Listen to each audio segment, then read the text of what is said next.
Hey Rebel Rouser, I'm Alan Voivod and this is Star Wars 7x7, your daily dose of Star Wars joy, and thank you so much for joining me for it. So I'm a little late doing this month's episode, but hey, here we go. So these are the 12 categories that we always look at in terms of Star Wars storytelling coming for a given month. That's movies, live action, animation, books, audiobooks, short stories, comics, virtual reality, video games, live events, streaming, and merchandise. Yeah, I got all 12. How about that? So for the month of July 2023, I haven't necessarily missed a heck of a lot just yet. There were two comics that were released. One of them was the 9th issue of the Yoda miniseries, or the Maxi series, since there are 10 issues in this thing, and the flagship Star Wars title dropped issue 36 last week. And we'll talk about the rest of the comics momentarily, but let's talk about the big thing, which is the movie situation. So we still don't know whether Stephen Knight was able to finish a script for this New Jedi Order movie that's going to be starring Daisy Ridley.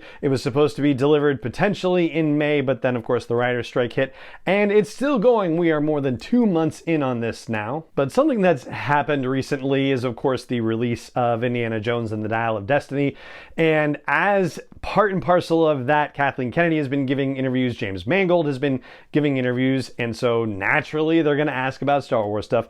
Kathleen Kennedy talked about the fact that the New Jedi Order movie is going to have some sort of connection to the Dawn of the Jedi movie that James Mangold is doing, because what Rey is going to be doing with this New Jedi Order is going to be based on the foundations that were laid out in stuff that we may see in Dawn of the Jedi, which of course makes sense because she took all of those sacred Jedi texts from Octo, and that's what she has as a basis for, founding whatever is going to come next. That's not to say that she won't do her own research and that various Force ghosts won't be able to help her, and who knows, maybe she'll head back to Octo for additional information. But as far as timing goes, we talked about how with the writer's strike, we are still perfectly fine in terms of meeting what is now a May 2026 release date. That would mean that they would have to have the script done by June of 2024.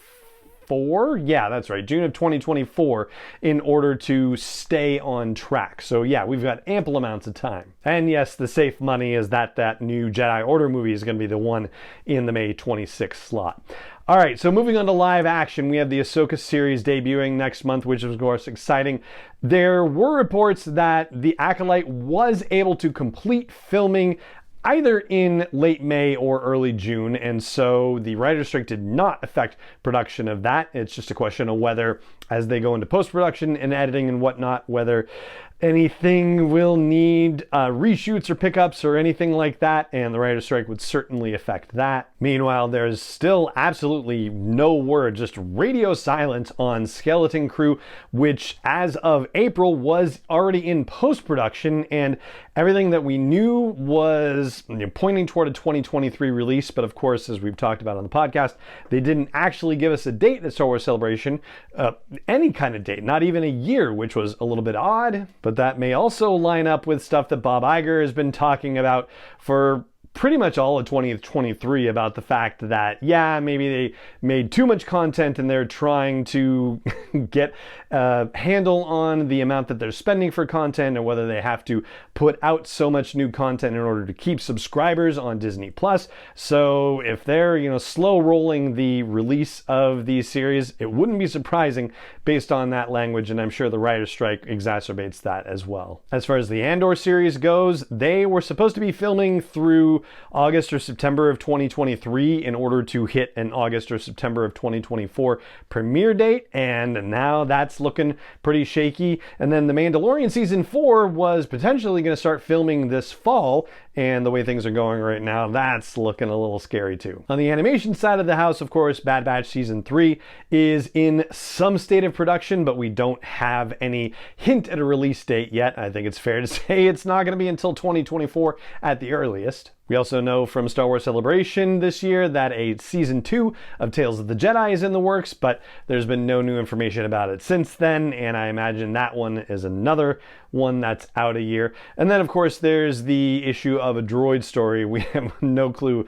what's going on with that as well. And we were just talking about that not too long ago on the podcast as well. On the book front, the major release happening this month is Inquisitor Rise of the Red Blade by Delilah S. Dawson. That's coming out on July 18th. And there's also a reference book from Titan Publishing about the Book of Boba Fett. That's coming actually on the same day, on July 18th. And then on the audiobook front, also arriving on July 18th, I believe, is the audiobook adaptation of Rise of the Red Blade.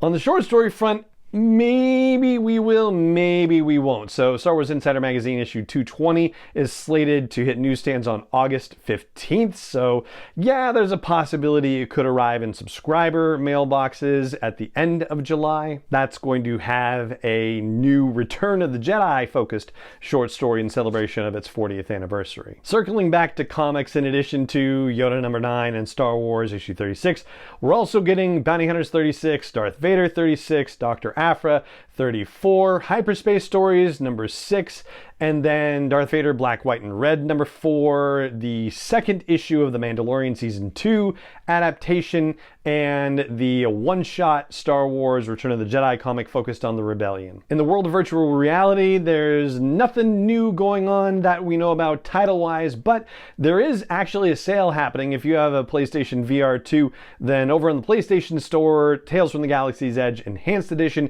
is on sale right now, or at least through July 19th. You can get it for 20% off, so hey, check that out. Video game wise, if I had been holding my breath for Star Wars Hunters, then I would have passed out a long time ago, but you know, that's still out there somewhere. And then of course we haven't yet talked about Star Wars Outlaws, which is coming out next year, but we've obviously got a lot of interesting stuff about it so far, and yeah, we'll get to talking about that soon enough. On the merchandise front, I'm almost at the point where I'm gonna pull merchandise out of our conversations here, because merchandise has been sort of few and far between in terms of things that they release that give us hints and clues about characters and vehicles and story elements and that sort of thing. Maybe we'll have something to look forward to with the Ahsoka series next month, but right now there's nothing really on the radar for July. And then on the live events front, there's nothing necessarily, oh, well, duh, San Diego Comic-Con. That's what I forgot about. Yeah, that's happening this month, and there is going to be a publishing panel on Saturday at Comic-Con where there will also apparently be High Republic related reveals in addition to non-High Republic stuff. And finally, in the streaming content area, we're not necessarily looking forward to anything new being added. In that regard, it's just amazing that we got season 3 of The Mandalorian Disney Gallery and still haven't gotten that for Andor. But they've been putting out, you know, little videos here and there about the making of Andor, and maybe that's leading up to Emmy nominations and consideration, that sort of thing. So yeah, that will probably be announced very soon to see whether Andor is going to be nominated for any Emmy awards. And Mando Season 3 would be up for that as well. Yeah, actually, the Emmy nominations are going to be announced on Wednesday, May 12th, so we'll be keeping an eye on that for you as well. And so that's what we've got to look forward to in terms of Star Wars storytelling for the month of July 2023, and that is going to do it for this episode of the podcast. It just remains for me to say thank you so much for joining me for it, as always, and may the Force be with you, wherever in the world you may be. 7x7 is not endorsed or sponsored yet by Lucasfilm Limited, Disney, or 20th Century Fox, and is intended for entertainment and information purposes only. Star Wars, the Star Wars logo, all names and pictures of Star Wars characters, vehicles, and any other Star Wars related items are registered trademarks and/or copyrights of Lucasfilm Limited, or their respective trademark and copyright holders. May the Force be with them. All original content is copyrighted by Star Wars 7x7. We hope you love it.